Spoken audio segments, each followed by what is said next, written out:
Okay, good morning, everyone. Thank you to the Coalition of Muslim Women, KW, for inviting us to share this legal information session on human rights with you.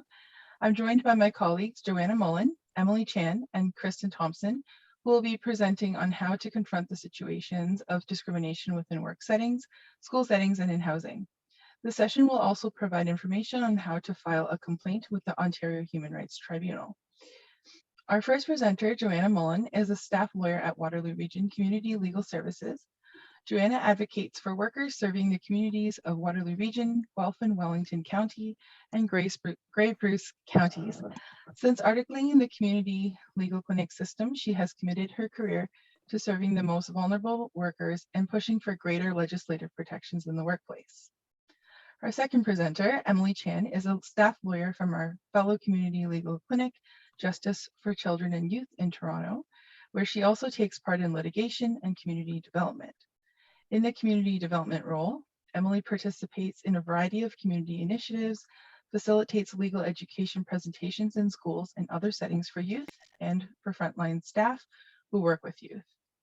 And last but not least, our final presenter, Kristen Thompson, is a staff lawyer at Waterloo Region Community Legal Services. Kristen has been working in the community legal clinics for over 12 years. She specializes in housing law, income maintenance, which includes Ontario Works, ODSP, CPP, etc., as well as consumer protection. As a disclaimer, this session is being recorded, and in the interest of time, we will save questions for the end of each presentation. And we will pause the recording during the Q&A session so that you can feel more comfortable to ask questions. Please feel free to write questions in the chat box at any time. And I understand that some of you may have to leave early. That's okay, and we will provide the recording of today's session to you afterward. Before I pass things over to our presenters, I'd like to offer a land acknowledgement. Though we are meeting virtually today, I would like to acknowledge that Waterloo Region Community Legal Services is situated on the traditional lands of the Anishinaabe, Haudenosaunee, and Neutral peoples. We acknowledge the land to express gratitude to the Indigenous people who have lived and worked on this land historically and presently. It's also important that we recognize that colonialism is not just a thing of the past, but a systemic crisis that continues to inflict violence against both Indigenous peoples and this land in which has been stolen. This is an issue that cannot be ignored as settlers, like myself, work, study, live, and benefit from this land. And we each have a duty to take part in truth and reconciliation and in the dismantling of anti-Indigenous racism in our work as we commit to the empowerment of our communities. Without further ado, I will now pass things over to our first presenter, Joanna. Thank you so much. Thanks, Angie. And thank you, the Coalition, for inviting us to speak today and share some knowledge with you. And I hope in return that you'll share some of your knowledge with us about the issues that you see in the community and some of the problems that you have encountered either yourselves or among your colleagues or clients. And hopefully, we can work together to address some of those issues. And certainly, as Angie said, I'm very happy to answer questions that may arise. And hopefully I have left enough time so that we'll have a lot of, information sharing and Q&A. So I will start out with a brief disclaimer that in my presentation, I can't provide legal advice, but I can share legal information. Legal advice is essentially where you apply the law to certain fact situations and tell people what they should or should not do. And that generally when I have those conversations with people, I'd like to do it within the privacy of a lawyer-client relationship. So I won't be able to do that type of advising today. But certainly, you'll have our contact information. And if you need to get in touch, you're more than welcome to do so. Secondly, I just wanted to comment that our presentation is going to be focused on, mine is on the Ontario Human Rights Code. There are workers in the province of Ontario who are covered instead under the Canadian Human Rights Act. Those are workers who work for federally regulated industries. Examples of those would be long distance truck drivers, people who work in banks, people who work in telecommunications, so for a TV station or a radio station. And another one that we sometimes see in the more rural areas of our community are people who work in feed mills or grain mills. They're covered under a different law because their employment is federally regulated, and I won't be talking about that today. So to start out, we'll talk about the laws that apply to workers generally in the province of Ontario.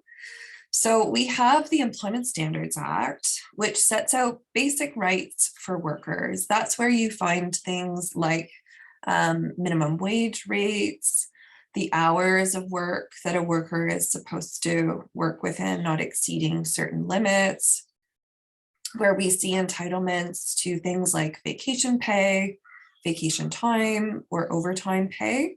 That all comes to us from the Employment Standards Act. The second law is the Occupational Health and Safety Act. That's where we see generally rules about things that employers have to do to provide a safe workplace, such as implement joint health and safety committees, have safety training like WMIS training, have policies and procedures in place for reporting workplace harassment or workplace violence, among other things. And of course, the star of the show today is the Human Rights Code of Ontario, which I'll be talking about in more detail later. And then we have the common law, which is also known as kind of case law or court-made law, which provides legal concepts such as the right for workers to sue for things like wrongful dismissal. Wrongful dismissal comes from the courts. It's not a concept that you see in the Human Rights Code or in the Employment Standards Act. That's where people have to take those types of claims. Then there's industry-specific laws and regulations and the Workplace Safety and Insurance Act, which provides WSIB protections to workers. And that's where workers need to go if they experience a workplace injury. So that's kind of a global idea of some of the laws that play. But as I mentioned, of course, today our focus is on the Ontario Human Rights Code. So the Human Rights Code, again, is a law that was created by the province, and it provides protections in several different areas. And you're going to hear about some of those today. So in housing, in schools, and in services. Services is very broadly defined as like when you go to the grocery store, or if you have a gym membership, the Human Rights Code applies there too. But my focus is going to be about employment. And so here we have Section 5 of the Ontario Human Rights Code, which talks about everyone has the right to equal treatment in employment without discrimination. And then what we see here is a list of protected characteristics or protected grounds that people have the right not to experience discrimination because they belong to one of these groups. I'm going to talk a little briefly about some of these, and then on my next slide, I'm going to dive in more specifically to some of them. So we have race, ancestry, place of origin, color, which color refers to skin color, ethnic origin, citizenship, so the country that you are a citizen of or not a citizen of, creed, which talks about sincerely held beliefs. But it's more than, say, just believing sincerely, for example, that the earth is flat. It has to somehow be connected to a belief in a higher power. There has to be a connection to some idea of a god or gods in order for it to actually fall under the protected ground of creed. Sex very specifically talks about the biological characteristics of someone and their right not to be discriminated against based on those biological characteristics. So in the ground of sex is where we find protection for pregnant persons. So people who are pregnant have the right not to experience discrimination because of the fact that they are pregnant or may be pregnant in the future. For example, if they're getting, say, treatment for IVF, etc. Sexual orientation refers to someone who is lesbian, gay, bisexual, queer, questioning, and the right not to be treated differently based on that. Then gender identity and gender expression are the newest characteristics that have been added to the Human Rights Code. They speak about the trans community. So gender identity is your right to not be discriminated against because you are a trans person. Whether or not it is evident in your expression that you are a trans person, you still have that protected right. And then gender expression protects your right to express your trans identity. So if you're a trans woman and you present as a trans woman or a trans man and present as a trans man, or if you're gender non-binary or gender queer. Age discrimination, certainly something that I think we see with people who are pushed out at a certain age in the workplace. And I would expect that Emily may also have something to say about age discrimination as well. Record of offenses refers to when you have a criminal conviction on your file for which you have been pardoned. You cannot be discriminated against if you've been pardoned. But if you don't have a pardon and you still have a criminal conviction on your record, then you are able to be discriminated against, which is very unfortunate, and I think is an area where there needs to be a push for change. Marital status, whether you're married, common law, single, widowed, and family status refers to your relationship with a dependent parent or a dependent child. And then last but not least is disability, which I'll talk about later in my slides. So I wanted to highlight here some related grounds of discrimination. So we have ancestry, which the case law, and I've highlighted here the case that I looked at for this definition. It's underneath as Cousins and Canadian Nurses Association. So ancestry could be described as your family descent determined through the lineage of one's parents, through their parents, and so on. Ethnic origin refers to a person's background, including factors as their place of origin, geographic and cultural, linguistic, religious, and sometimes racial identities. Your place of origin, where someone comes from, and then race here is defined as a biological concept, which refers to the inherited physical and physiological characteristics of a group of people. So that's how we have seen the Human Rights Tribunal look at these specific characteristics.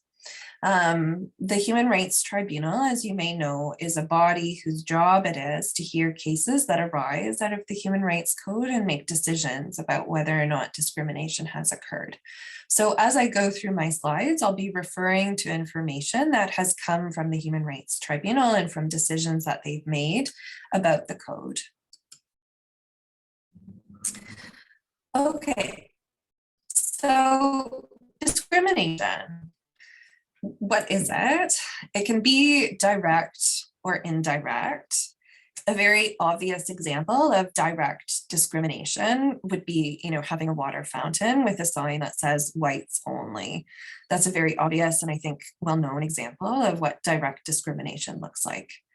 Indirect discrimination may not be as obvious on its face. An example could be, say, having a workplace policy that everyone has to wear a baseball hat as a part of the workplace uniform and excluding anyone who can't wear a baseball hat as a part of the workplace uniform. For example, for a Sikh man who wears a turban, that may result in indirect discrimination as he wouldn't be able to comply with that workplace uniform requirement.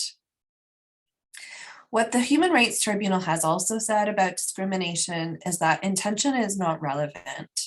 It doesn't matter whether or not the employer meant to discriminate someone when they, say, implemented that baseball hat policy. What matters is whether or not discrimination actually occurred. So when we're determining if discrimination has occurred, we have a three-step test that comes from the tribunal. So the first step is to look whether the worker is protected by one of those characteristics or grounds from the code that we just went through together. The second question is whether the worker experienced something bad. So the tribunal refers to it as adverse treatment, but it can be kind of described as, did something bad happen? Third, is there a connection between the two?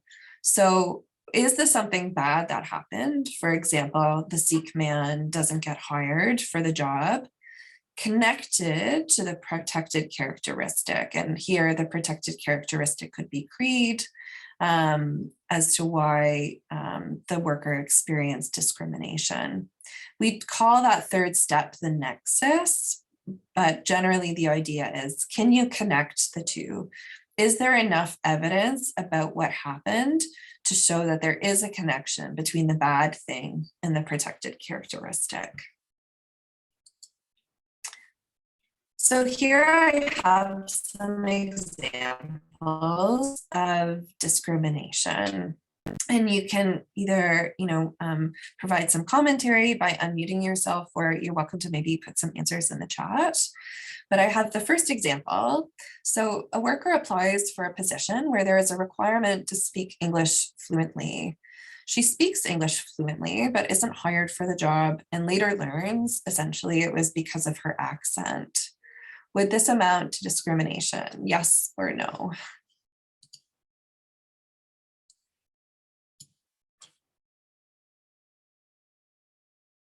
All right, I'm looking at the chat. I see a lot of yes coming up, and I completely agree. Yes, could be discrimination, and we'll talk about that in the next slide a little bit more. Okay, number 2, worker has a name that is uncommon in the English language. The worker is asked by the employer to be called by a different English name in the workplace to make it easier for the clients to pronounce. Is this discrimination? Yes, I see a lot of yeses coming up. I for sure agree. Yeah. So in the next slide, I have a snippet, a little excerpt from a policy that was created by the Ontario Human Rights Commission. The Ontario Human Rights Commission is a government-funded body whose job it is to look at the Human Rights Code, to look at the Human Rights Tribunal's decisions, and essentially do research and outline policy about how the code should be interpreted, how it should be applied to situations that workers or people encounter in the province of Ontario. So here they have a policy on discrimination in language, and I have a link to the policy at the end of my presentation to, if you're interested in reading it further. What the policy says, and I'm just going to read here. So a person's accent is often associated with her or his mother tongue or place of origin. Because a person's accent is usually related to his or her ancestry, ethnic origin, or place of origin, the code can be infringed when someone is denied employment, service, housing, or otherwise discriminated against because of an accent. In these kinds of situations, the underlying discrimination is often actually based on ancestry, place of origin, and ethnic origin. So while there isn't a ground in the code that's specific to accent or language, although it is of course possible that that could be added to the code, there is protection based on ancestry, place of origin, or ethnic origin. And what the commission has said is often when discrimination is related to accent, there's a connection with these other protected grounds.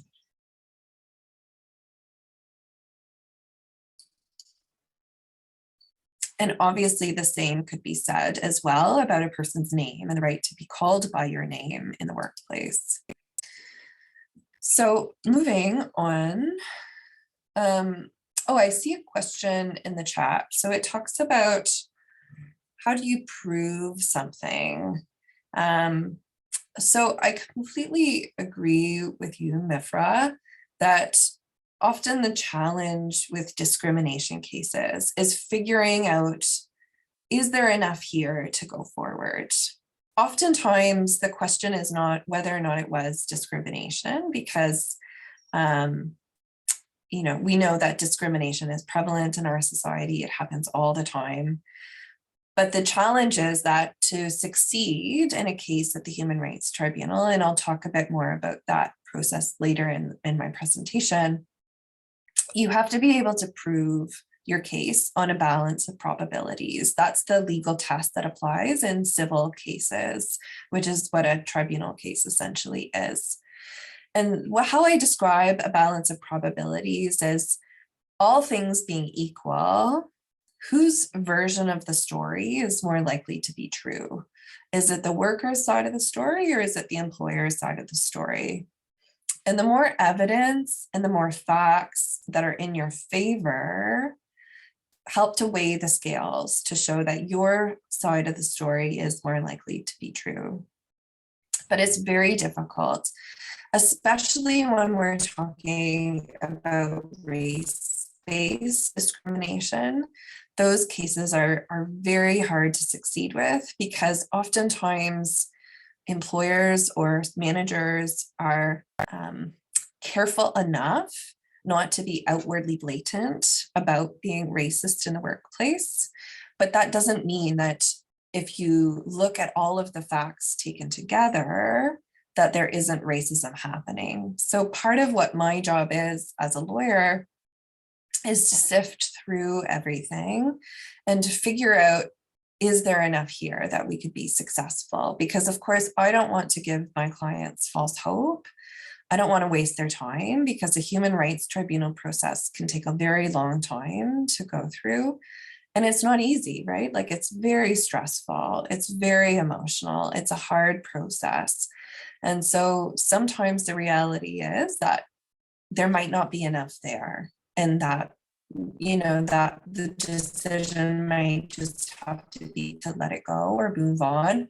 Or if the worker is still in the workplace, to just bide their time, collect more evidence and see where we go from there. So, but that's a great question. Thank you for asking it. We'll talk about harassment now. So harassment in employment is also illegal under the code. Harassment is defined by the code as a course of conduct that's a vexatious course of conduct that's known or ought to be known to be unwelcome. And that, of course, includes sexual harassment as well. So under Section 7 sub 2 of the code, it states that every person has the right to be free from harassment because of sex, sexual orientation, gender identity, or gender expression. And then, of course, it goes on to say by an employer, an agent of the employer, or by another employee. So here I have some examples as well, and you're welcome to answer in the chat. So the worker supervisor repeatedly tells her how beautiful she is and compliments her clothing and body regularly, even making comments about her breasts. Is this sexual harassment?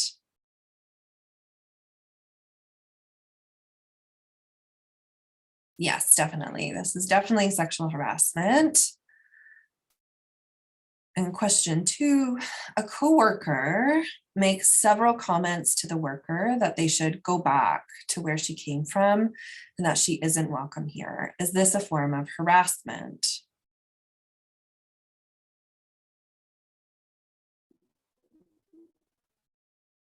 Yes, for sure.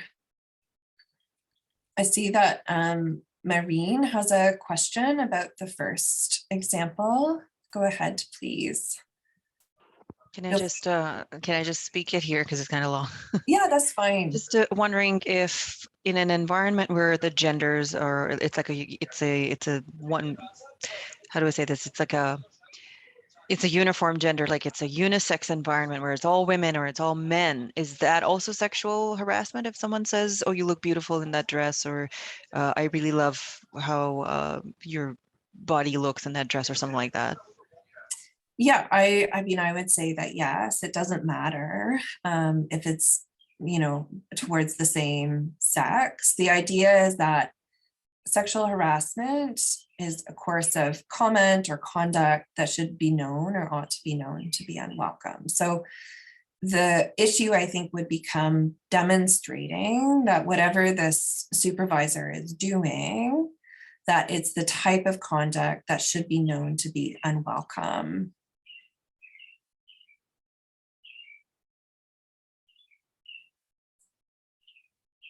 Any other questions or comments before we move on?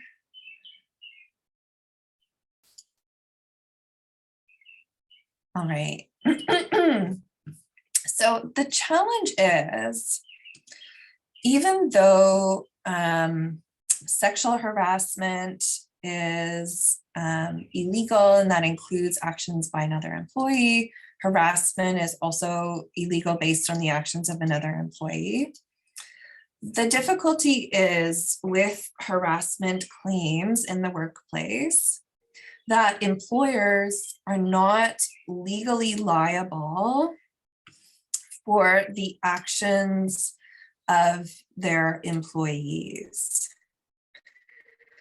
So from my perspective, or from a worker's perspective, if you have this coworker who's making inappropriate comments or engaging in harassment in the workplace, and you want to sue the employer for the fact that this is happening, unless the worker has made the employer aware of the situation, or unless it's a manager or someone who is called a quote unquote directing mind of the company, the employer is not held responsible for the actions of their workers alone. So sometimes what will happen is I'll get workers who come to me after, say, the employment relationship has ended, and they'll say, well, I just couldn't stay there anymore because this coworker was harassing me and I couldn't take it anymore. And I'll ask, well, you know, did you make a complaint? Did you do anything about it? And sometimes the answer is no, that the employer had no idea that this was going on.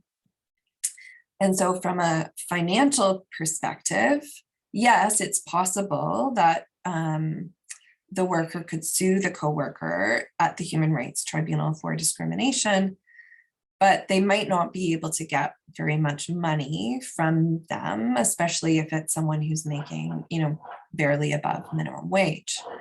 So ideally, you want to be able to go after the employer or the company, that they're the same, but because that's where the money is, that's where the deep pockets lie. And that's also where you can try to push for larger changes, like to have the employer go through training, et cetera, et cetera.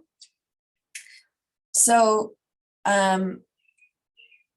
unless it's the manager or someone, as I said, who's a directing mind for the company, an owner, someone high up in management, then only the employer will only be liable if the worker can show that the behavior was so bad of this coworker, or that there were so many coworkers who were engaged in the same type of harassment or sexual harassment that it caused the workplace to be poisoned. But in order to show that the workplace is poisoned, it's a pretty high threshold. It's not something that's necessarily easy to prove. Okay, so Ikram, I see that you have a question. Thank you. Can I say it here? Sure. Actually, I am the only hijabi. This is not my question. I'm just generally, if a woman, the only hijabi woman in the organization, and her female colleague keep telling her, oh, I would like to see your hair. I would like to see your hair. Always. She tells her that always when they meet in the washroom or in the meeting or some events in the company. Is that sexual harassment? And how can she take it? Should she communicate that with her colleague that this is not acceptable, or should she take it immediately to the HR or the manager? So it's a tough situation for sure to be in. I think it would really depend on what the organization looks like. Is there an HR department? You know, is it a small organization, a large organization? Certainly, you know, my first piece of advice would be that I think that this worker should be getting legal advice and should speak to a lawyer. Because yes, it certainly to me sounds like a form of discrimination, whether or not it's, you know, viewed as sex discrimination or discrimination based on creed, because of course someone's choice to wear the hijabi is related to their beliefs under creed. But yeah, I wouldn't want to give any more specific advice about this situation other than this person should definitely get some legal advice and get a lawyer to like kind of give them a better idea about what their options are to escalate the issue and to get a response from the employer.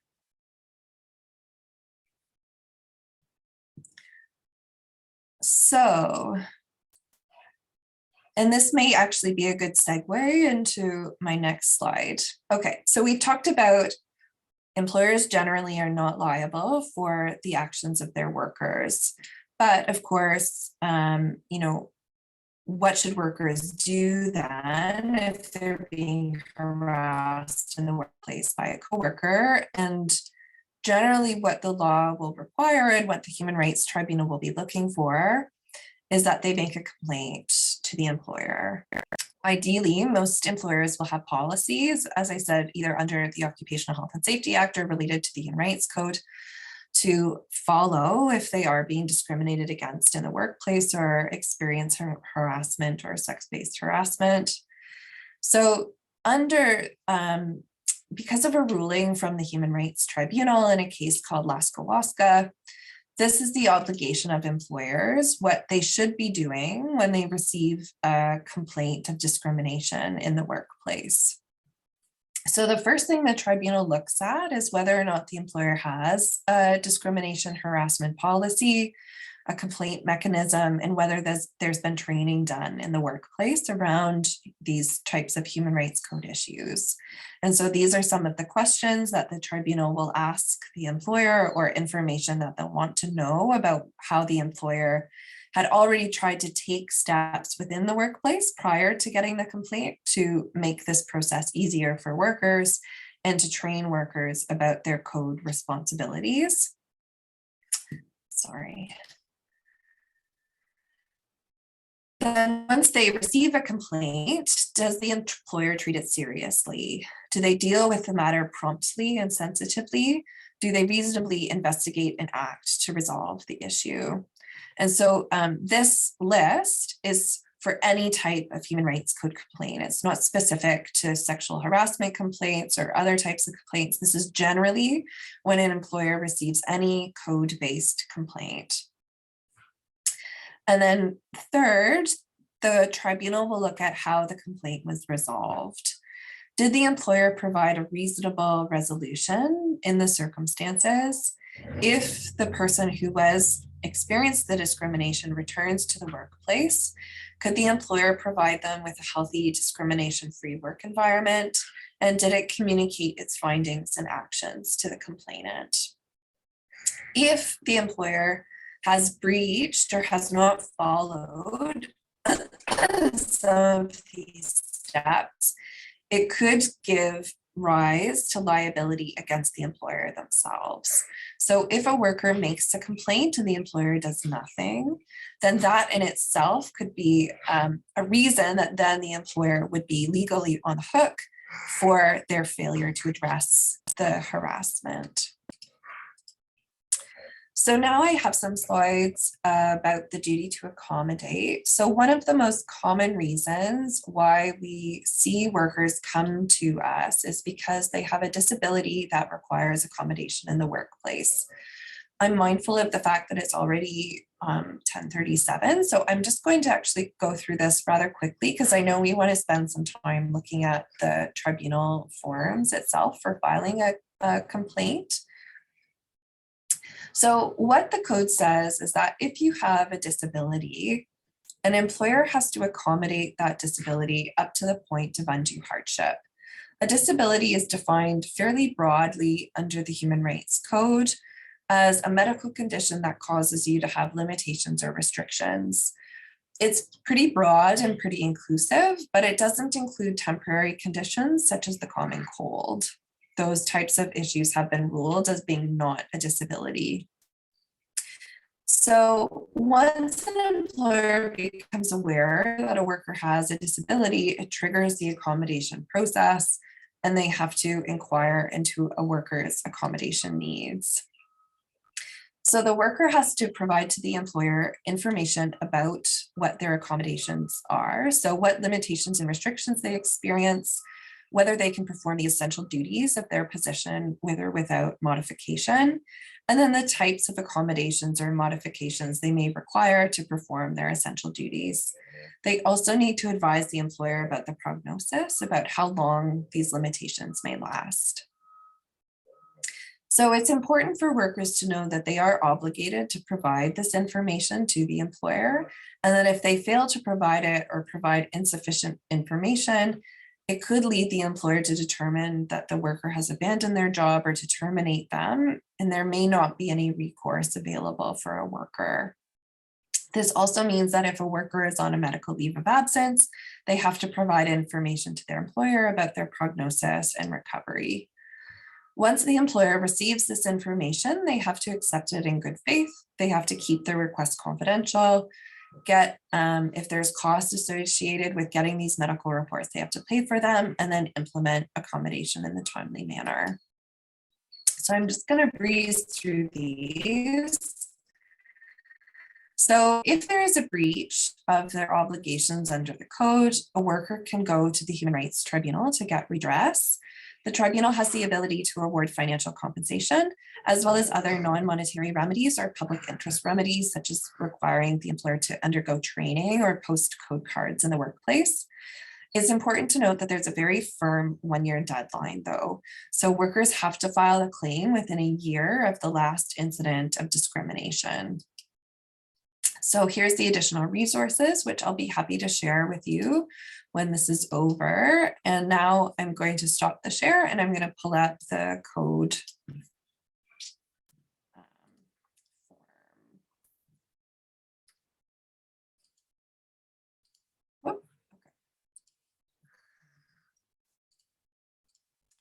Okay, can everyone see this? All right, so this is the form 1. This is the form that applicants must use if they are making a Human Rights Code complaint to the Human Rights Tribunal of Ontario. You can find it online at the tribunal's website. Okay, so here you would put in your contact information, or the contact information for the person who's making the complaint, and the best way to receive information from the tribunal. For most people nowadays, it's best to put down by email, which is how the tribunal prefers to correspond. But especially when we're dealing with people who maybe live in rural areas or don't have reliable internet signal, sometimes mail is still the best way. Okay. So if someone wants to use an alternative contact, this is where you would put this information. That may include, for example, if you have a public guardian or a litigation guardian, you could put that information here. And then this is where you would put down your representative contact information. So if you're working with a lawyer or a paralegal, their information goes here.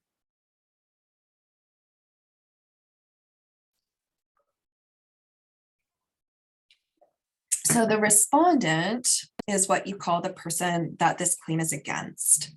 So if it's an employer or a company, they would be the organization respondent. If it's a person that you're suing, it would be an individual respondent.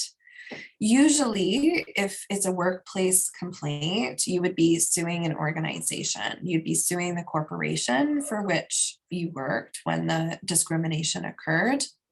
Sometimes, if there is enough justification, you may include the individual respondent if there's, say, a manager or a coworker who engaged in the discrimination. But I would say generally the tribunal prefers not to have individual respondents unless there are strong reasons why the individual should be held liable. If they've engaged in behavior that is kind of particularly egregious or bad, that they should be held personally responsible as well as the employer themselves. If you need more space to include additional respondents, you would check one of these boxes. And then here is where you list which ground or which characteristic has been violated. So under which of these boxes would you check to say that, okay, I was discriminated based on disability or based on creed or based on family status. And then once you've clicked those answers, it will change the form. So they'll add more questions to be specific about those areas of discrimination that you've experienced. And then here they're asking, okay, what was the area or where was it in terms of, was it in employment? Was it in housing? Was it at goods, services, or facilities, contracts, or in a membership? Of course, for most of my cases, I'm checking the employment box. If it's both employment and housing or employment and contracts, you would put the second one down here, the second area. So the Human Rights Tribunal only has the ability to hear cases that are about events that happened in Ontario because the code only applies to matters in Ontario. So you would have to click yes here. You would describe what city or town, and then the date of the last incident of discrimination. So if it's a series of events, you can try to link them together as long as there isn't a year in between each event, but they all have to be related to the same characteristics. So say if you're making a case about creed and disability, you would have to file within 1 year from the last incident of disability discrimination, as well as 1 year within the last incident of creed discrimination. So the series only applies to the same type of discrimination. If you're applying within after the 1 year limitation period, you'll have to explain why you're seeking an extension.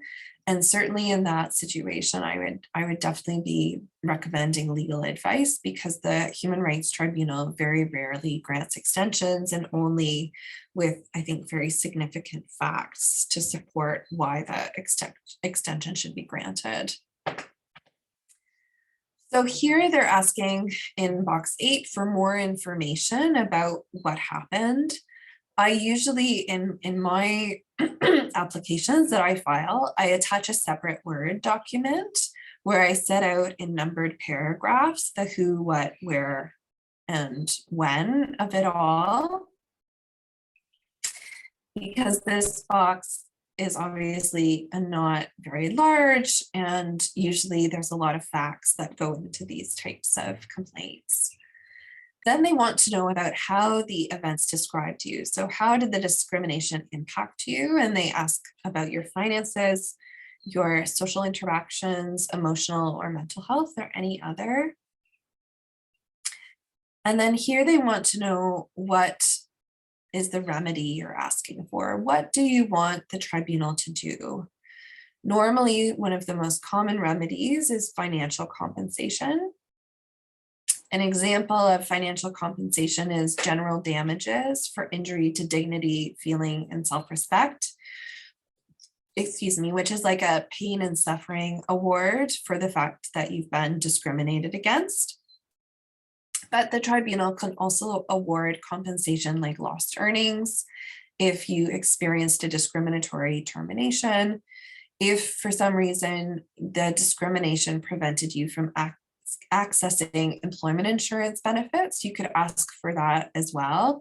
So again, you know, often a good idea to get legal advice about this piece, because unfortunately, one of the most common issues that I see with claims that are filed without having the benefit of legal advice is they'll workers will ask for amounts of money that are just not realistic in terms of what the tribunal will award. Generally, for discrimination claims related to the workplace, we're looking at a range of a few $1,000s, maybe up to $35,000. That seems to be the regular threshold.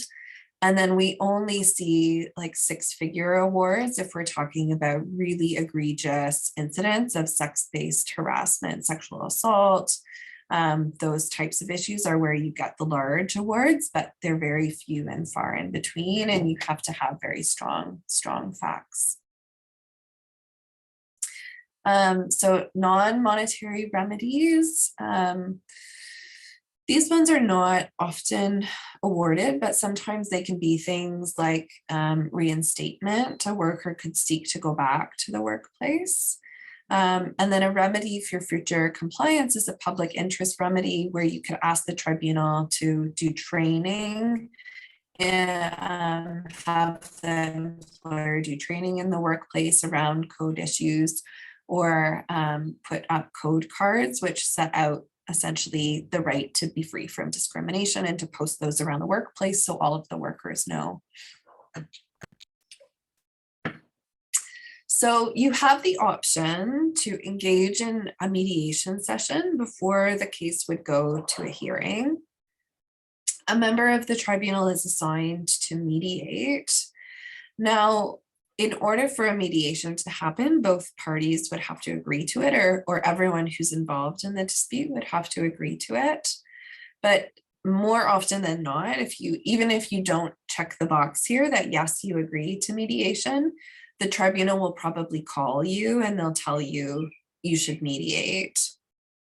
The Human Rights Tribunal provides the mediator, and it's a confidential process, so it wouldn't have any impact on the hearing if the case has to go to a hearing, but it is often very strongly recommended as a way to resolve the dispute.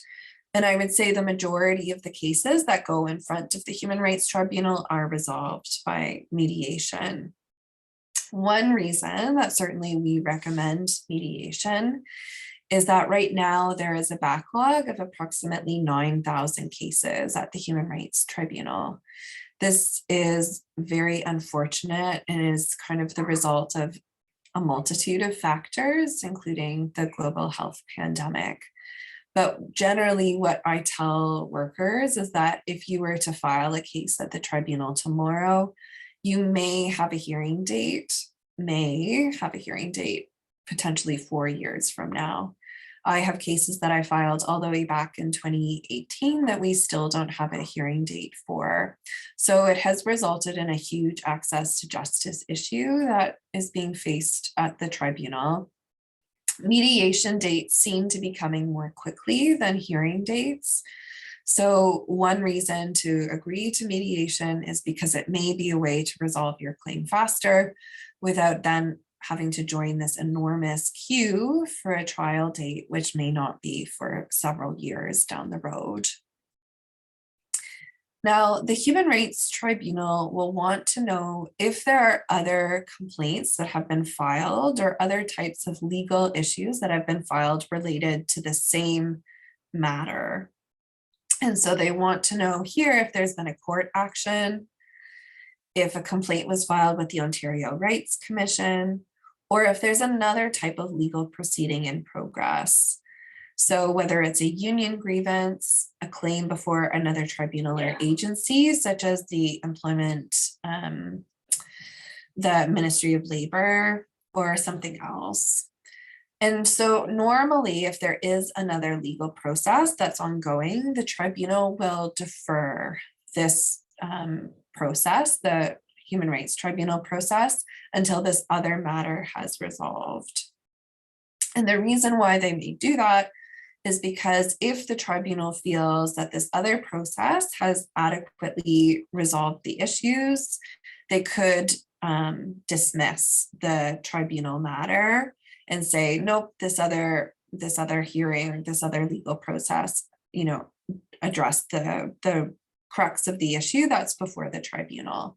So again, if it's always a good idea that workers get legal advice if they're thinking about commencing multiple applications against the same employer about the same kind of facts, because it could mean that the human rights complaint could get dismissed down the road.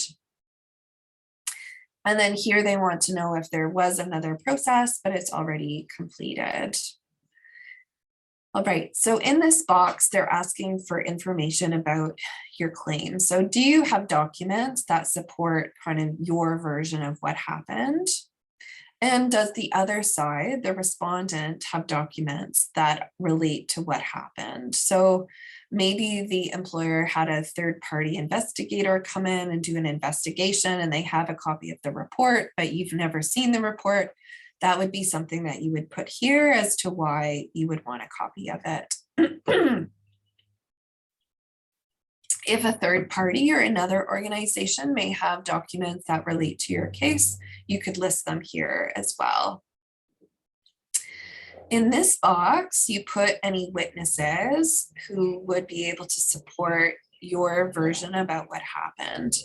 Now, when this document gets served on the respondents, the witnesses are all blacked out. So the other side will not be able to see who your witnesses are.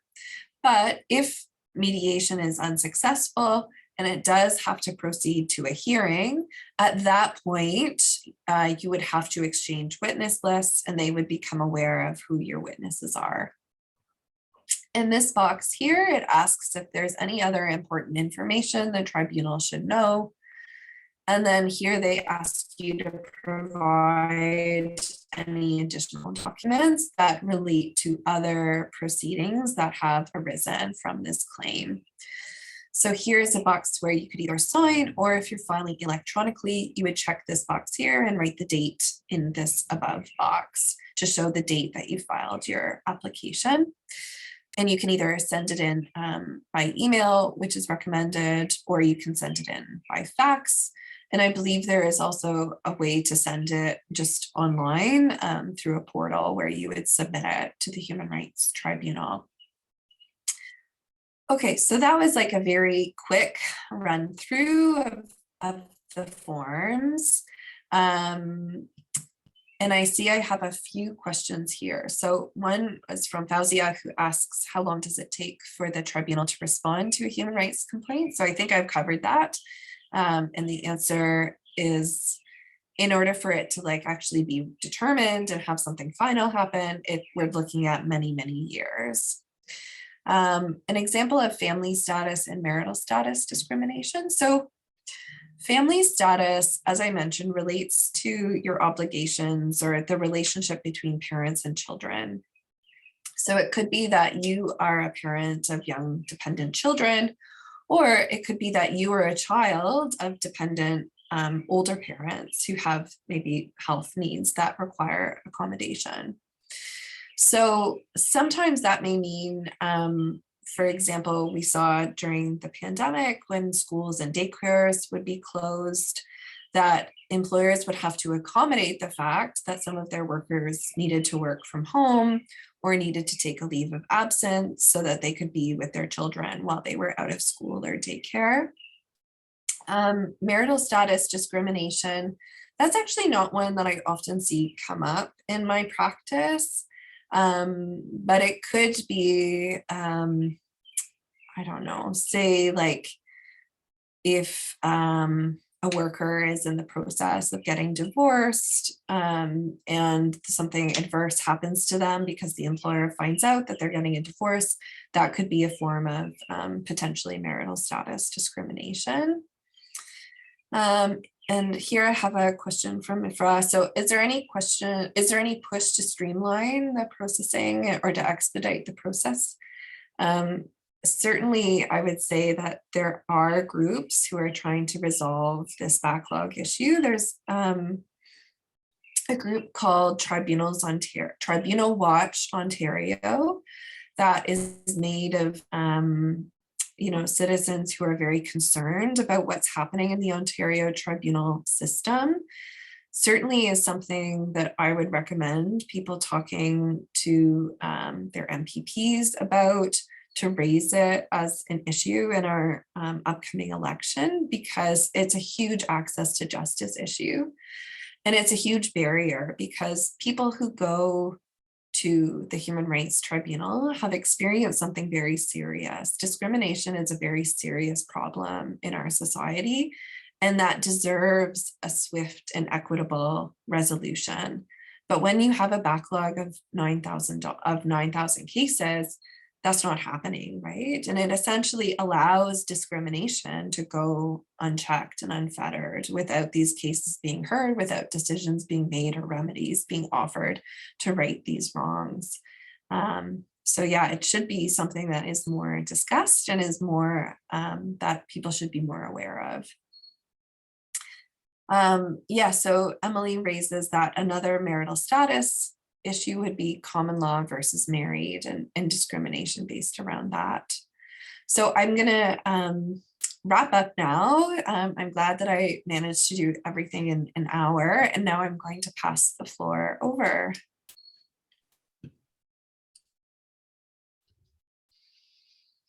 Hi, everyone. I have met most of you or some of you online in the last year, so I'm happy to see you all again. And I will be talking about human rights in tenancies or rental units.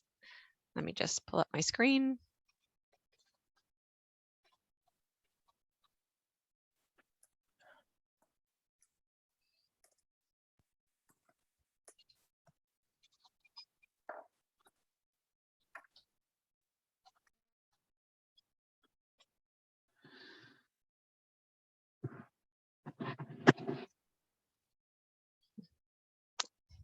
All right, I think that looks good. So in terms of rental housing and the Human Rights Code, landlords are responsible for making sure housing environments are free from discrimination and harassment. So this includes the process for choosing and evicting tenants, occupancy rules, repairs, use of facilities and services, and general enjoyment of the rental unit. So for examples for that, occupancy rules could be a landlord that advertises the unit for young professionals. So potentially discrimination against families or children or family size. Could be how the rent is paid, how services such as laundry is organized within a building, how landlords and tenants communicate with each other. For example, if a tenant requires communication only in writing by email or communications through a support person, and other things that a landlord may have to provide in terms of a disability. So better soundproofing, for example. The code does not apply to personality conflict. So as an example of that, if there's noise from music from another tenant, that is not something that the Human Rights Code or the tribunal can deal with. I won't go through the grounds since Joanna talked about those, but these are the protected grounds. So in terms of a landlord choosing a tenant, under the Human Rights Code, the landlord can ask the tenant for their rental history. So where they've rented before, potentially ask for that landlord to give a reference. They can ask for credit references and credit checks, but the lack of a rental or credit should not be viewed negatively in terms of whether that's young persons or new persons to Canada. Information that can be considered, or sorry, income information can be considered. It is to be considered along with the rental history or the credit check. It's only to be considered when there's no other information, and it's limited to confirming that the person can afford the unit. However, as they can look at income information, it is illegal for the housing provider to apply a rent to income cutoff, such as a 30% cutoff, as in it's illegal for the landlord to say that your rental cost can only be 30% of an income. Only they can look at it to make sure that you can afford the unit. Housing providers can ask for a guarantor to the lease, but only if they ask of everyone and not just people identified by the code grounds. The landlord does have the duty under the Human Rights Code to accommodate tenants. So what this could include is changing the unit for a tenant with a physical disability, a change of the rule or the practice. So whether that be how rent is paid, how laundry services are done. They have to take steps if a tenant is disruptive due to a disability. We've talked about that soundproofing as an example, or take steps if a tenant is targeted by discrimination. Fazia, did you have a question?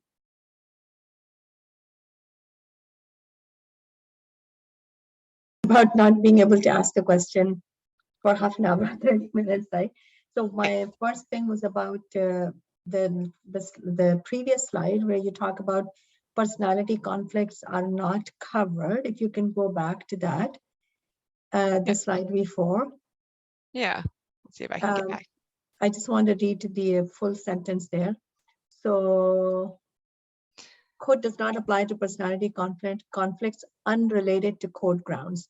So a lot of complaints that we receive can be very common complaints, like, you know, like somebody is very unhappy that somebody didn't cut their lawn. But when, or they just sort of assume that you never cut your lawn, for example. So basically what happens right away, there is the use of the racial slurs or stereotypical things like, you know, you immigrant or, you know, whatever it is, you people are like that. And then it just continues to grow. And on the surface, they look like personality conflict, but there's a lot of very discriminatory language used, and it becomes harassment, because what happens is that this other person doesn't feel that the problem is this. They feel that they're targeted because of their race or whatever their identity marker we're talking about. So not now, but if you can focus on this later on, that would be great, because this is the majority of the cases that we deal with in terms of our complaint. And if you go to the slide that you were talking about when I raised my hand. Yes, this one here for guarantor.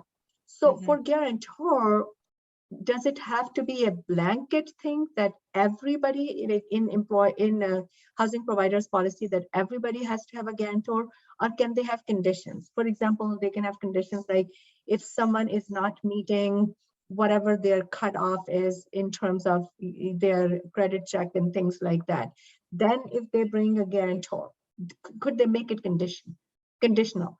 Does it have to be the requirement for guarantor? Does it have to be the blanket requirement for everyone who applies, or it can apply after sort of you can't pass the first test? Yes. So I think, although I don't know, but if they have the same requirement for everyone. So for example, as the example that you gave, if, for example, you have no credit check. Oh, maybe that's a bad example. No, but basically just not if it's yeah. You're right. So for the newcomers, the problem is because they don't have a credit history, they're always asked for guarantors. So what are housing providers supposed to do in this case? If they're asking only newcomers to provide a guarantor, is this discrimination? Or they can say that, well, we have to do a credit check, and for anybody who we're not able to do the credit check, will have to provide a guarantor. So in a way, it's a blanket, like a general statement. Anybody who's not able to provide credit check will have to provide a guarantor. Yes, but then that, I agree with you, because then it really hits the discrimination on that basis. Yes. It's been 20 years for me, 20 years here. And from the time that I come until now, it's a very common problem for people who are new to the country that they've been asked for guarantors. Yes, let me look into some case law for that and see if I can find you a good example of that. Okay, thank you. And in terms of your first concern, at the end of my presentation, I'm talking about the landlord and tenant board versus the Human Rights Code, and we can kind of talk about that issue of personality conflicts versus And also the discrimination. public housing providers, because majority of our complaints come from public housing or Yes. social housing, whatever you want to call it. Yeah. I think we've talked about this. So one of the things that's interesting to note, and it's similar to employment, where employers will often put together an anti-harassment or anti-discrimination policies, landlords do have the ability to be proactive and advance human rights. So what this could include, for example, as you talk about social housing providers especially, is anti-discrimination and anti-harassment policies, plans for reviewing and removing barriers, procedures for responding to accommodation requests, procedures for resolving disputes quickly and effectively, and education and training programs. So that would be for, maintenance personnel, superintendents, anyone employed by the landlord itself. So when I have done work, I have seen this through employment, but I have not seen this in landlords. So this is something that I think we could work on as a community, or with, for example, our social housing providers, to make sure that they've put these policies in place. So there are, when a tenant requires accommodation of the landlord, steps or responsibilities that the tenant must go through. So they do need to advise the landlord of the need for accommodation related to a code ground. Make sure their needs are known to the landlord to the best of their ability. Provide information on relevant restrictions that they may have. Take part in discussion with solutions with the landlord. Cooperate with any experts. That's mostly in terms of, could be a disability. So having an occupational therapist in to check out the unit to see what requirements are needed for the tenant to access the kitchen and the bathroom, for example.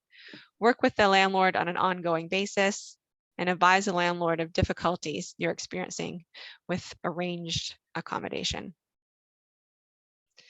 Whereas the responsibility of the landlord would be to accept the accommodation request in good faith, investigate possible solutions, get expert opinion where needed, bearing costs up to the point of undue hardship, respect the right to privacy and confidentiality of the tenant, make only reasonable requests for further information, so not bombarding the tenant with further requests of proof or medical proof documentation needed, act in a timely way, and make immediate remedial action in situations where harassment is or may be taking place. So for example, for the social housing providers, having policies that look at their responsibility and implementing those policies could be a helpful way to address discrimination in rental housing going forward.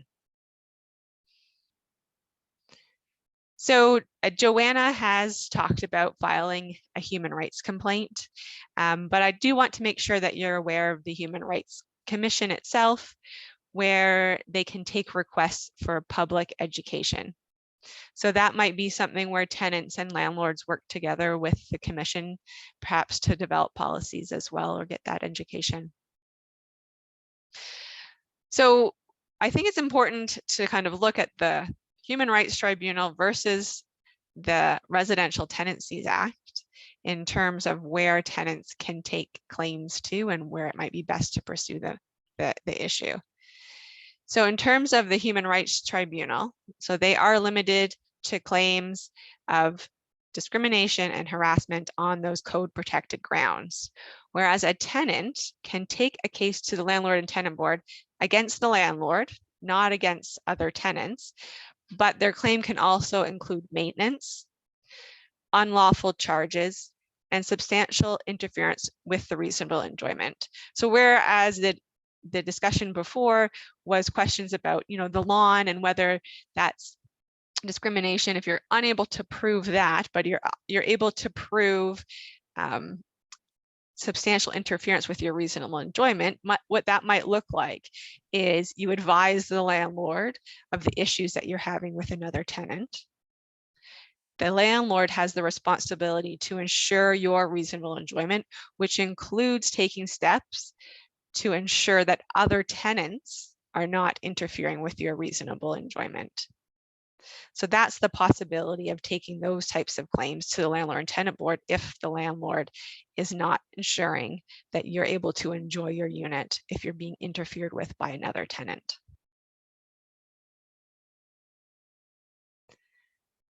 So the Human Rights Tribunal can look slightly more broadly, so they can look at those prospective tenants, tenants that have applied to rent at the unit as opposed to those that are actually tenants. They can look at under tenants or occupants, as in persons living with a tenant, whereas the landlord and tenant board cannot look at prospective tenants, under tenants, or occupants. It's just between the landlord and the tenant as well. As Joanna said, the speed in front of the Human Rights Tribunal is slow. If it's taking 4 years more, I won't say that the speed in front of the landlord and tenant board is fast, but right now they are looking at tenant applications that were filed in 2021. So it's not too bad in that respect, but I have noticed that anything filed since December has not had a hearing date. So pre-pandemic hearing dates were usually within a few months, and now it is taking 2 or 3 times longer than that. Mediation in front of the Human Rights Tribunal is seen as more meaningful. So there is a larger discussion and there is a focus on mediation, whereas in front of the board, there's a mediator available on your day of your hearing. You can try to resolve it if you've got, 15 minutes to half an hour. So it's not as meaningful as in the mediator doesn't get to the heart of the issues. It's mostly to resolve those issues. Yes, Ekram?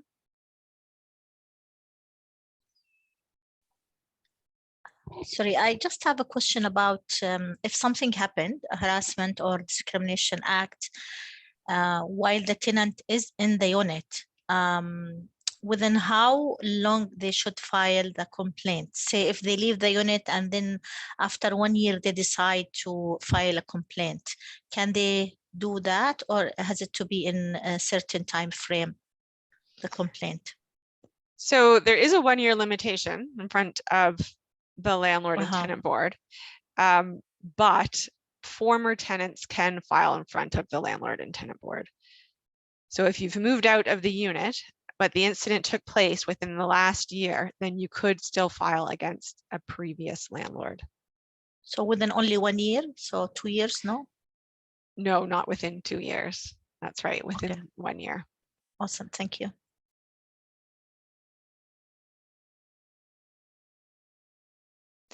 So in terms, I wanted to quickly mention that there is a lot of advocacy going around, including National Council of Canadian Muslim, our London Family Act, that's asking for this 1-year condition to be, I think, extended to 3 years or 5 years. I don't remember. oh, Yeah, it's a lot of advocacy right now. Yeah. So in terms of the remedies between the landlord and tenant board and the Human Rights Tribunal, generally the tribunal can or has given larger monetary awards in regards to dignity and self-respect. They can do non-monetary restitution for loss arising out of infringement. So what that could mean is potentially for a prospective tenant or other tenants is providing housing to that tenant, whereas I have not seen, or in very rare cases, once a tenant is evicted, for example, I've not seen the landlord and tenant board require the tenant to move back in. Other non-monetary remedies would be correcting the behavior. And they can order any party to do anything it ought to do to promote compliance with the code. So that might be the training and education piece of the landlord and the landlord's employees. We do find that in front of the landlord and tenant board, the remedies are smaller. There are a number of different types of remedies that a tenant could still get. So an order for the landlord not to engage in further activity, out-of-pocket expenses, an abatement in rent, which is a decrease in your rent. There is the possibility for administrative fine against the landlord. In my almost 15 years, I have not seen that. They can terminate the tenancy, so end the tenancy to get out of a lease early, or just broadly any other order that it considers appropriate. I believe that is the extent of my presentation. So if we want to have a bit more of a conversation about issues, I'm happy to do that. Perhaps we could stop the recording there, Angie, so we can have a open discussion. Thanks.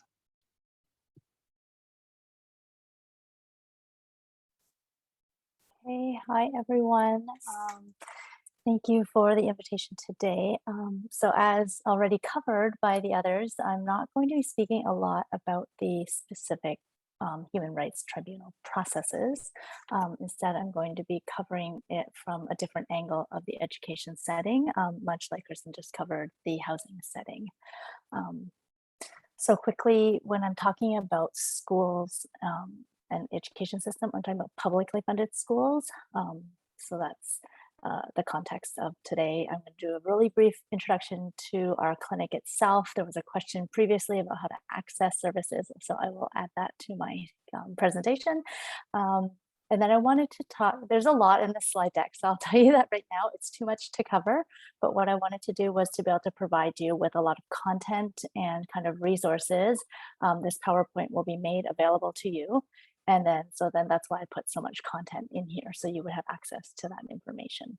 But I will talk about the school system and the context of how that runs. And then the things that come up most in terms of how it affects newcomers, as well as different concerns around discrimination, overlaps into the issues of attendance rights, the discipline setting, as well as access to special education. And then one of the big ones that comes up is overlaps with the criminal justice system as it impacts young people. So I wanted to make sure I had all that content in there for you. I'm only going to be speaking for about 20 minutes, and I'm asking everyone to hold their questions, especially for privacy reasons, until the end. I will make sure I leave the last 10 minutes for that question and answer period, just to protect the privacy rights of young people. So quickly, this is our clinic. That's our website. We represent young people under 18 in Ontario. We do have a couple of different programs. We have one lawyer who works with homeless youth up to the age of 25, so it's a little bit different. We have lots of areas of law that we practice, and youth criminal justice, education, police complaints, lots of issues around leaving home come up, and privacy in all those contexts. We also do other things such as this, outreach, policy submissions on legislation, and test cases. So one of the big test cases we're currently involved in is challenging the age of voting in the Federal Elections Act. We have several funders. Legal Aid Ontario is one of them. We also have federal funding for our Victim of Domestic Violence and Sexual Assault program, and we have different foundations, like Law Foundation and stuff, provide funding to us for different programs. To access our services, it's a phone-in process for most people. So you call, you'll speak to an intake worker, and they'll take down all the information.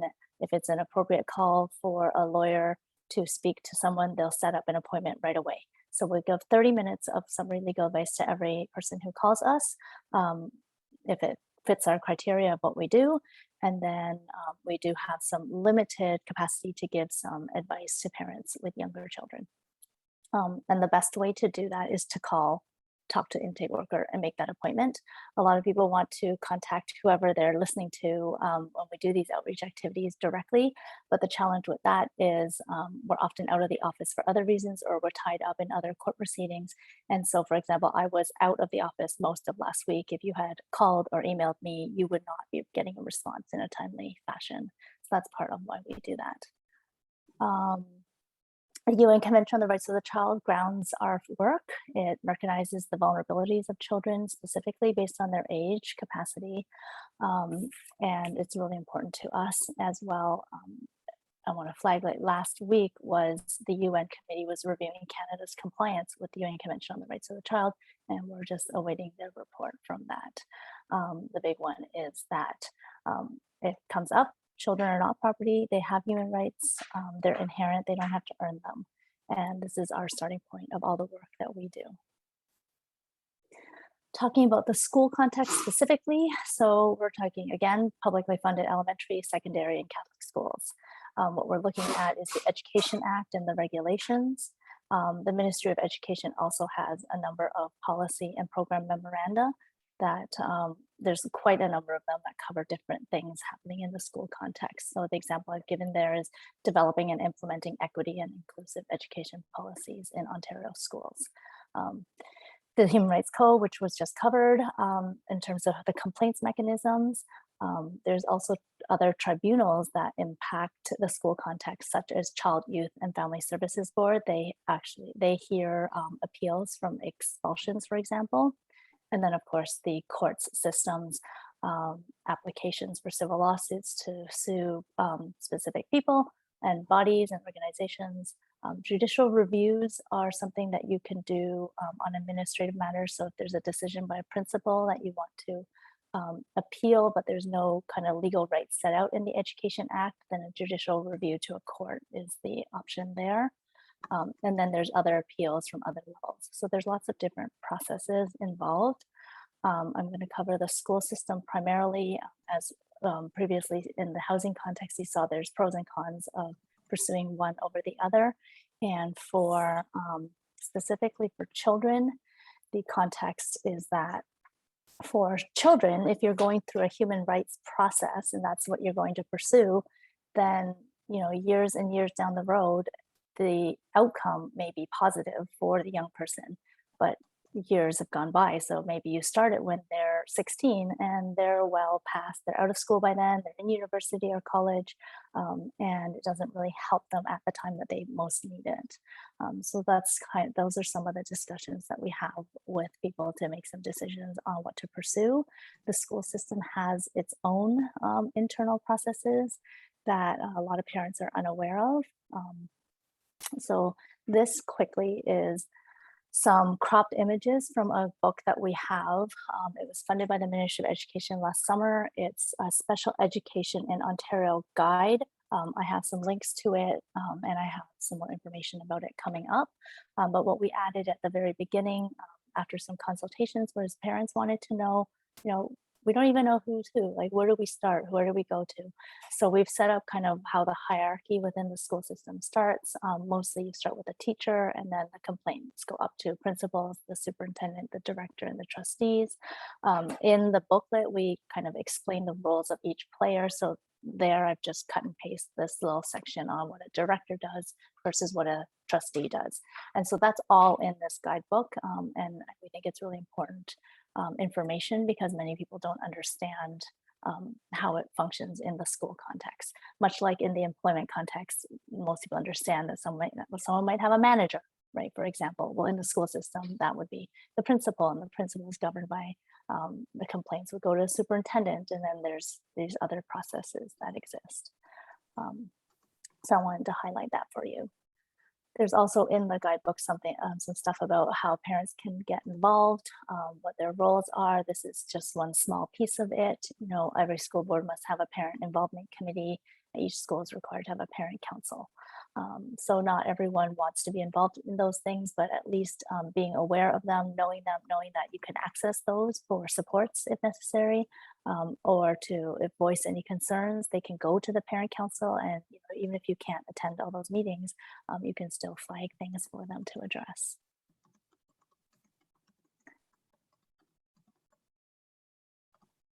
So I just saw a question, is this mandated or just recommended? Is this the Parent Involvement Committee and Parent Council? If that's the question, then yes, it is mandated. It's not just a recommendation. That's a requirement for all schools and school boards to have this.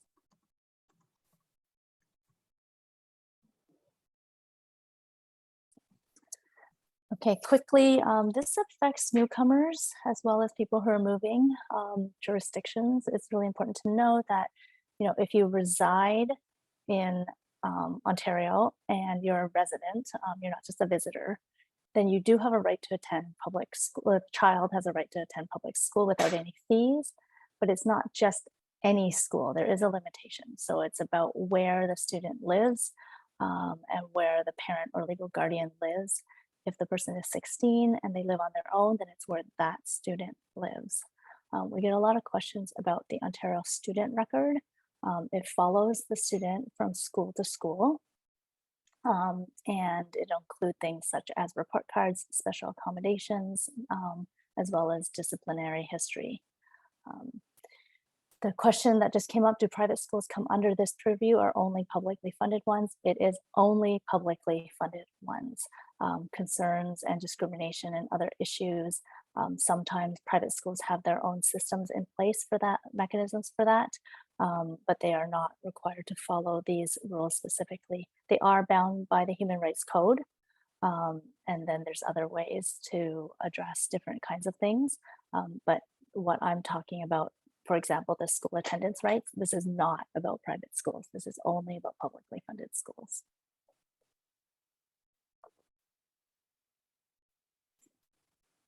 Quickly, there's discipline situations, and this is where we are seeing quite a high volume of systemic bias. We always have, and we've always been trying to address it. It is becoming, there's more awareness about it, which is good, but there's still a long way to go. So we do see quite a bit of discrimination and bias in terms of how students are disciplined, and I'm going to go very quickly through ideas of progressive discipline, as well as the suspensions and expulsions processes and their rights.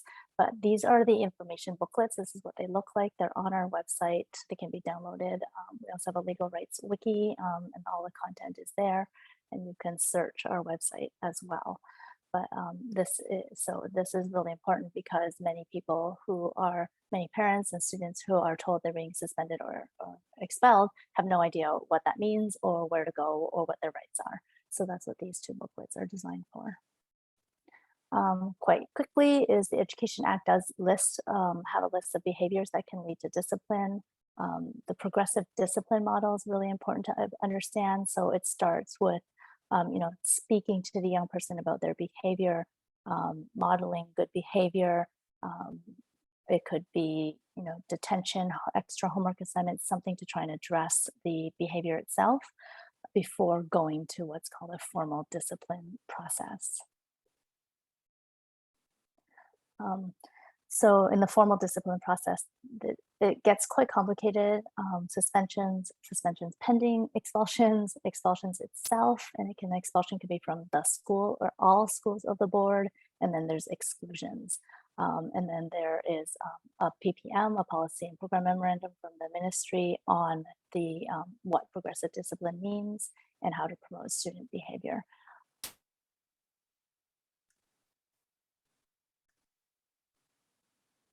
So as I said, it's a continuum of behavior for progressive discipline, and as well, the idea is to correct the behavior and support the student in correcting the behavior, and then also engaging with the parents and trying to address those issues. Formal disciplines. So suspensions, there's ranges. There's limits to what schools can do. They have to act, the public schools have to act within these mandates. Suspensions cannot be for more than 20 school days. That's a long time. That's a month of school.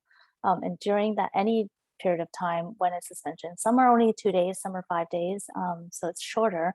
But during the entire time of the suspension, there is no access to any school-related activities. And if the suspension is longer than 5 days, then there has to be some sort of program put in place for the student to be able to keep up with the work. As I said, with expulsions, it could be from that specific school. Then they have a right to go to another school within that school board, or from all the schools in the school board itself. And then the school board is required to have an expelled students program. And those programs tend to have extra supports to assist the student in addressing what other background considerations are affecting their behavior. So again, there's another PPM 128 around the code of conduct and what the schools do. Suspensions, that's just the list of behaviors. It's in booklets and our materials, but the key is the nexus. It is that the activity took place at school or at a school-based activity or in other circumstances where it has an impact on the school climate. That is very broad. So there have been challenges where school, for example, students are suspended or expelled for use of cannabis at a house party. And everyone at the school knew, and the principal took the position that it was affecting the school climate itself. Oh, we have a hand raised, yes? Thank you. I was just wondering when, yes, thank you for that suspensions. Which of these would kind of slide out of the Education Act and then go under the Criminal Act, or is it that Okay. they would be covered under this? So a lot of them overlap, and so I do have a slide, and we're going to talk about that before my time ends, and it's about the overlap between the two and how oftentimes there are both a disciplinary process in the school system at the same time as something happening in the criminal court system. So I'm going to move through this really quickly to get to the end, because I think that those are the kinds of concerns that I want to address, because some of this content is just things that people can read and it's easy to access, whereas the other things are more nuanced. Ekron, you have a question as well? Thank you. I'm looking at the principal is required to consider whether to suspect. So all these reasons, I have witnessed in some schools that principals suspend children based on some health issue, for example, hair lice in their hair or something like that. Yes, so that could be, so I'm going to cover exclusions, and that's kind of a safety process, and they are required to do certain things around health, and they usually work with public health units around those issues and how to address them. So they're not working in isolation, but they're working with public health on how to address things. And they're supposed to be, public health is supposed to be involved in providing additional supports to parents facing those situations if they can't access, what they need to access to be able to address the public health issue. Okay, got you. Thank you. So there's some procedural requirements in here. There's appeal rights. Then there's suspensions pending expulsions. So this is when they should suspend. This also overlaps into the youth criminal justice system, which I'm going to cover. So a lot of these items, the schools will often also call the police. Many school boards have their own policies on when police will be called. And so then there could be an overlap between the two things happening to the young person. Also some rules around how long things are, but the big one is you're not able to attend to any school activities, although there are other programs that should be available. So there's different outcomes. Again, I had mentioned this already, I think a little bit. Oh, sorry, no, I didn't mention. So if there's a pending expulsion decision, the principal can recommend an expulsion or not recommend an expulsion. And then there's different ways that proceeds. Given the time frame, I'm going to jump through all of this and I'm going to move to what questions have been raised. Although I do want to raise that some of the things when they're considering suspensions and expulsions is whether the pupil has the ability to control their behavior, as well as some of the progressive discipline steps I had mentioned already. Other ones are around their history and whether or not they themselves have been harassed for different reasons themselves. So that also should impact the decision made on how the student is disciplined. Exclusions, so that public health is one of those. It's because it's all around physical or mental health and well-being of pupils, and that's other students. And so they're not, so for a public health reason, it would be time limited to address the public health issue. And for others, safety issues, then the example I gave you was KW. It was a young person who there was alleged sexual assault in that case, and many of the arguments brought before the court in fighting this was that there was systemic bias in the system and discrimination against this student who was Black. And unfortunately, the court made a decision against the student, but also in that process ignored all the arguments around the systemic bias. There's also a PPM for special education, and I wanted to raise this in particular because this is a discrimination that occurs quite a bit for students, and there are accommodation processes in place. So there are ways to address this without having to go to the Human Rights Tribunal. So the internal processes within the school system, and if a complaint is made to the Human Rights Tribunal, this is one of those questions that that Joanna had raised earlier, is they'll ask whether or not other processes are in place and whether other processes have been pursued. And so there is a very robust system for special education, identification, accommodations, etc. In the school system itself. That's the guide I mentioned. It's over 70 pages long. There's a lot of content in there and a lot of flowcharts. So it's on our website, and we encourage students and parents to look at it in kind of chunks, like small pieces, because it's so much content, and to contact us if they have further questions. I am going to skip towards the end as we're running out of time. So one of the things is came up was around evidence. So sometimes it's hard to get evidence because a lot of it's happening in the school itself. And then school grounds themselves are not really accessible public space. Parents do not have an absolute right to be there.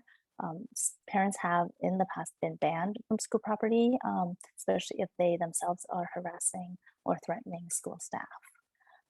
And then as well as younger students with disabilities would have challenges relaying information to their parents around what's happening. We have some tips in here.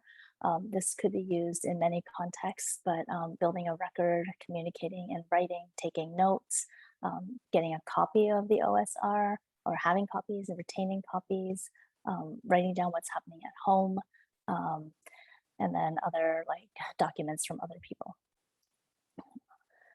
So the overlap with the criminal justice system, I'll cover super quickly. I'm looking at the clock here. So students facing school discipline and criminal charges. So sometimes some of the issues are the principal does an investigation. And then in the criminal context, the criminal lawyer actually wants the young person to not participate and not be interviewed because they also in the criminal context have a right to remain silent, and they don't want anything coming from the school to be used against the young person in the criminal context. So sometimes a young person may have a lawyer for the criminal context, but not necessarily for the education context. Some lawyers will cover both services, some will not. So it's really important that the young person, if they're charged with anything, has criminal counsel. In the Youth Criminal Justice Act, they have a right to this. And it's important that they are talking to their lawyer about what's happening, because it's going to be very case by case specific on what to do. There's also often bail conditions. So when a person is charged, whether bail or just being released into the community, usually to the parents, there's a lot of conditions like obeying the rules of the house. But the other ones are, if there's a victim, there'll be conditions that you can't contact the victim or be near the victim, and often you attend the same school. Other conditions might be you can't attend at the premises where the event occurred, and often that's at school. There is an exception that can be made, and an exception is for the exception of for the education purposes. So if that is in the condition of release or the bail conditions, then the person can still attend school because that exception is written right in there. There's a lot of issues around privacy. Youth records are private, and there's only very limited circumstances that others have a legal right to have access to it. And then the big one is it's really hard to explain to a student that what happens to you at school is going to be very different than what might happen to you in the criminal context. For example, the charges may get withdrawn in the criminal context altogether, but at school, they're still going to be facing a suspension and or expulsion. So those are big issues that we have to negotiate with the schools and the criminal system, as well as making students aware of all these differences. Again, I had mentioned that these youth records are private. They're not supposed to be given to the school unless there's justification for it, but it's also private from the other contexts like that were brought up around housing, as well as around workplaces and employment. So those I want to flag also. This is just a sample of other things that are on our website. We have something on human rights designed for young people to understand it. Young people have rights at lots of different ages. So we have a booklet on that. Healthcare, mental health care access. We have a booklet on that also. So that was me going really quickly through the recorded part of our session. And then I ask Angie to stop the recording and we can go into a quick